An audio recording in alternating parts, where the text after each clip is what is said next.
we find very many of the contactee cases, particularly the early contactee cases, were in the desert or in wilderness places or places far away from the cities, towns and villages.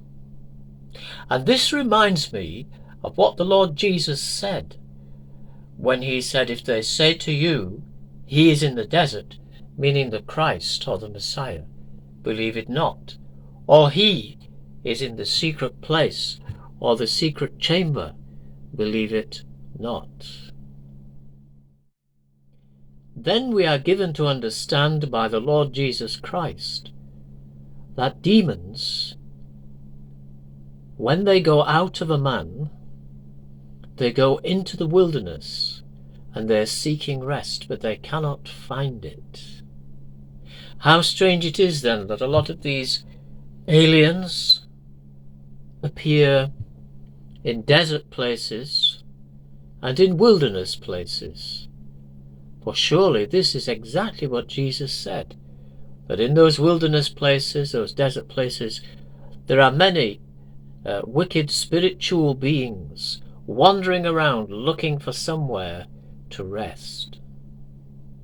And how convenient for them if they entice people into those desert places only to tell them a series of strange stories.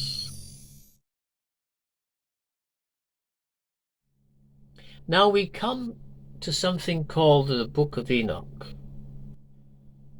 which in all probability was written at the time of the Essenes, for it is the same kind of subject matter that we read of in the Dead Sea Scrolls and many of the Essenes mystical writings about the giants and the demons and so on.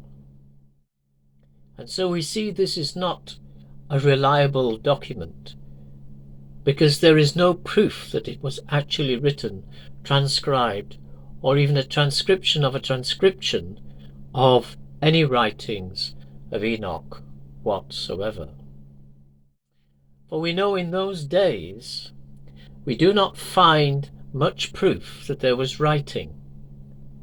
Much of the information was passed on by word of mouth and was actually taught by the patterns in the stars. The ancient used the stars as a language system, and each group represented a certain story, and so on.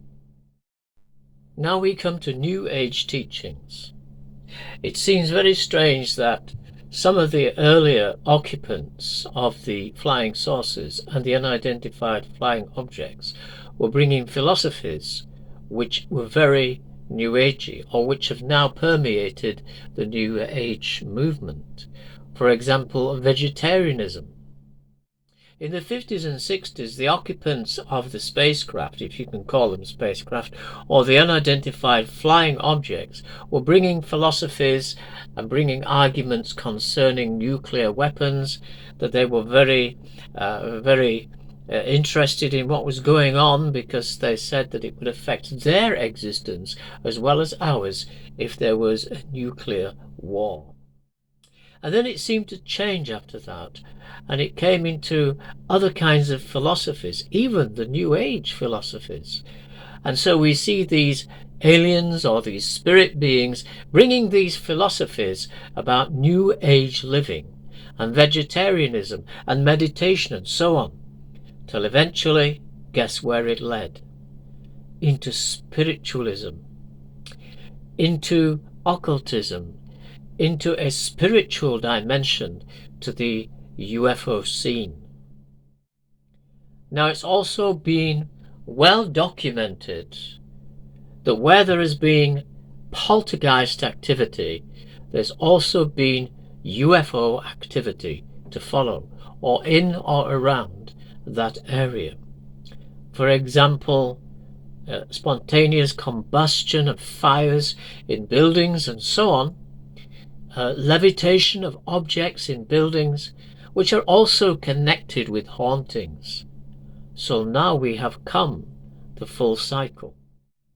From looking at folklore to then thinking that these things are scientific and intelligent beings that are benevolent towards mankind, and then coming back and seeing that they're not benevolent as we thought they were. And so it's not just a matter of benevolent, long-haired, blue-eyed Venusians or dark, tall Saturnians.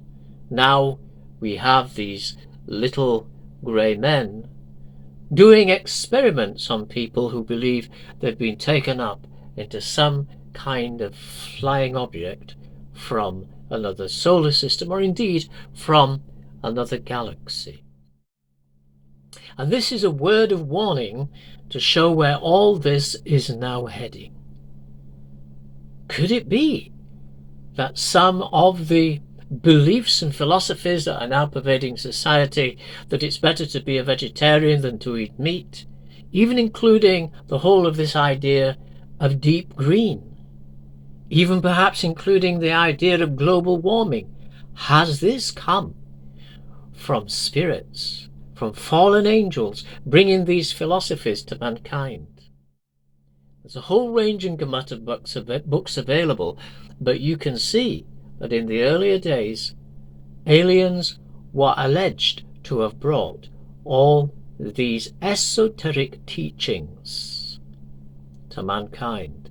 And now they've not only permeated among small groups of people who are fanatics in the UFO scene, but now they have permeated into wider society. This, I believe, is the plan of the enemy, of Satan, the fallen angel of light, to yet further control humanity with his schemes and designs. And as the Apostle Paul said, we are aware, we are not unaware of his schemes.